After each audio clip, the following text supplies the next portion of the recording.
This is Windsor Castle, home of the British royal family, where Donald Trump is staying during his state visit. And this is a film about Trump's relationship with the world's most famous pedophile, Jeffrey Epstein. Their friendship goes back to at least 1992, when the two of them are filmed laughing together. Trump can be seen making friendly conversation with Epstein in between clips of Trump smiling and dancing with a group of young women at his Mar-a-Lago resort in Florida. The following year, they attend a cafe opening together.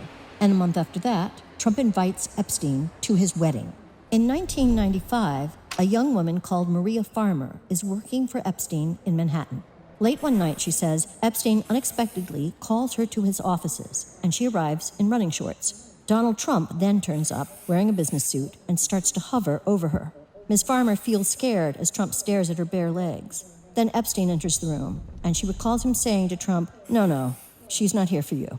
The two men then leave the room, and Ms. Farmer says she heard Trump commenting that he thought Ms. Farmer was 16 years old. She says she later reported the incident to the authorities. Trump denies he was ever in Epstein's office. 1993 to 1997, Trump takes at least 8 flights on Epstein's private jet, according to flight logs released by the U.S. Department of Justice. The plane is later dubbed the Lolita Express, a reference to the character in the Nabokov novel by the same name, a 12-year-old child who is sexually abused by an older man.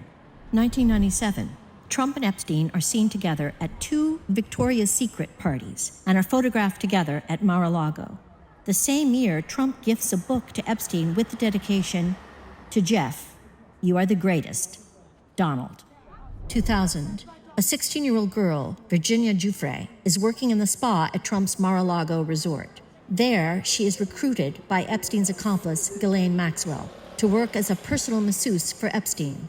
The teenager will soon become, in her words, a teen sex slave and will endure years of sexual abuse. I was recruited at a very young age from Mar-a-Lago and entrapped in a world that I didn't understand. 25 years later, Trump will acknowledge he was aware that young women were being recruited from Mar-a-Lago by Epstein. Were some of them young women? Well, I don't want to say, but everyone knows the people that were taken. And it was the concept of taking people that work for me is bad. But that story's been pretty well out there. And the answer is yes, they were. Trump is then asked if one of them was Virginia Giuffre. I think she worked at the spa. I think so. I think that was one of the people. Yeah. He stole her. 2 years later, after Giuffre was recruited from his club by Epstein and Maxwell, Trump tells New York Magazine he thinks that Epstein is a, quote, terrific guy, and that they have known each other for 15 years. He's a lot of fun to be with, Trump says. It is even said that he likes beautiful women as much as I do, and many of them are on the younger side. 2003. Trump draws a message in a book made for Epstein's 50th birthday. The drawing depicts a woman's breasts and is accompanied by text written by Trump to Epstein that includes the line, quote, "We have certain things in common, Jeffrey," end quote. Trump signs off by saying, quote, "Happy birthday, and may every day be another wonderful secret." A Donald signature is written in the place of pubic hair.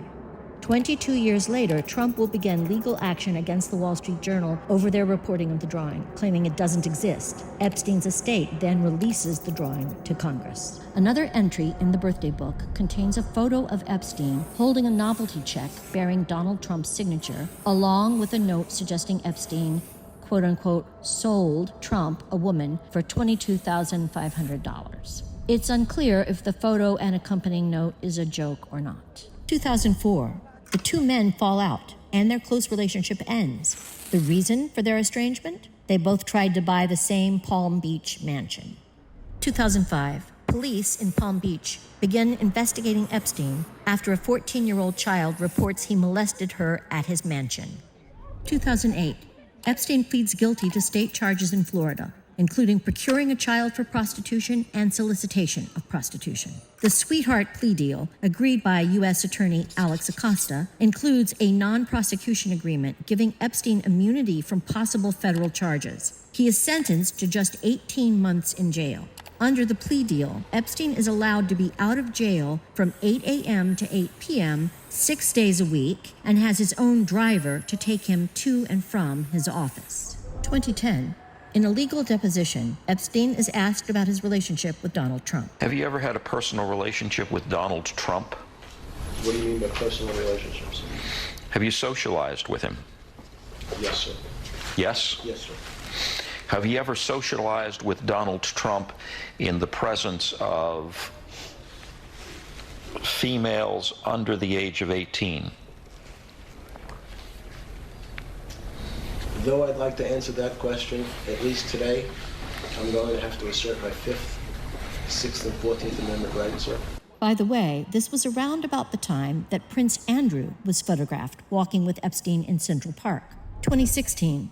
According to award-winning CBS News producer Ira Rosen, Maxwell confirms to him that Epstein secretly taped his famous friends, including Trump and Bill Clinton.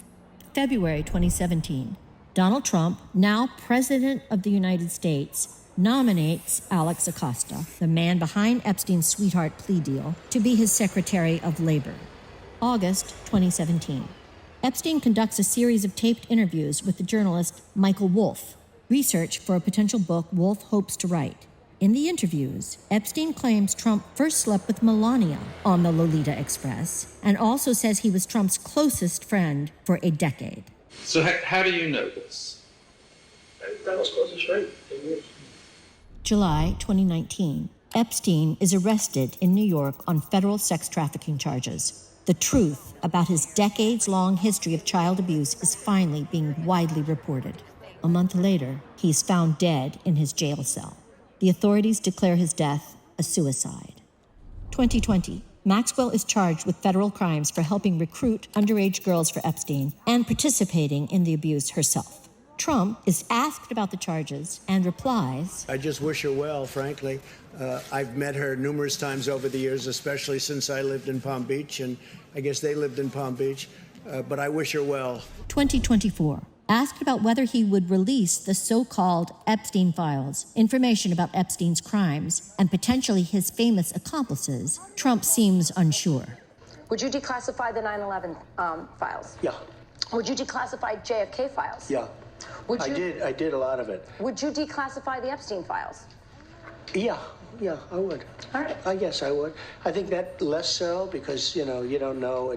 You don't want to affect people's lives if it's phony stuff in there because there's a lot of phony stuff with that whole world. 2025. Trump is now president again, and his administration blocks release of the Epstein files. It is soon revealed that his Attorney General, Pam Bondi, told Trump in May that his name is in the files before authorizing the release of a handful of transcripts only. Trump's one-time personal lawyer, now Deputy Attorney General Todd Blanche, then meets Ghislaine Maxwell in prison for 9 hours. Amid speculation of a quid pro quo to protect Trump, days later, Maxwell is moved to a low-security prison famous for its comfortable conditions and known as Club Fed.